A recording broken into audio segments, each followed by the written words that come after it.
Le 20 février 1662, Jean-Baptiste Poquelin, dit Molière, épouse Armande Grésin de Clerc-Élisabeth Béjart, ici à l'église Saint-Germain-l'Auxerrois.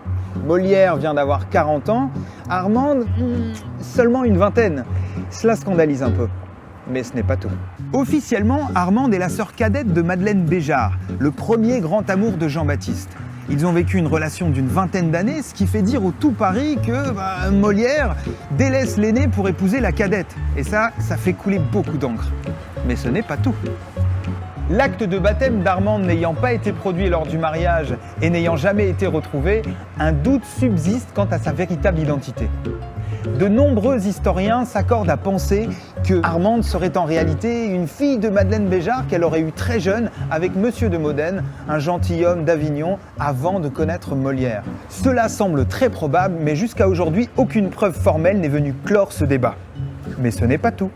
Les ennemis de Molière vont jusqu'à insinuer qu'Armande serait en réalité sa propre fille qu'il aurait eue avec Madeleine. Montfleury, un comédien de l'Hôtel de Bourgogne ridiculisé par Molière dans l'Impromptu de Versailles, accuse même celui-ci dans une requête faite au roi d'avoir épousé la fille et d'avoir autrefois couché avec la mère. Mais ce n'est pas tout.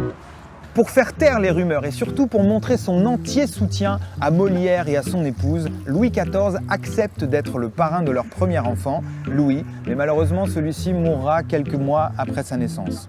Deux autres enfants, Marie et Pierre, mourront également quelque temps après leur naissance. Seule une fille, Esprit Madeleine, née en 1665, vivra jusqu'en 1723, mais elle n'aura aucune descendance. Revenons un peu en arrière.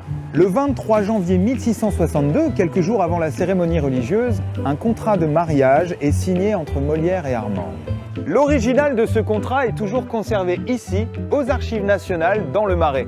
Le Marais, un quartier que Molière connaît bien, mais ça, je vous en parlerai une prochaine fois.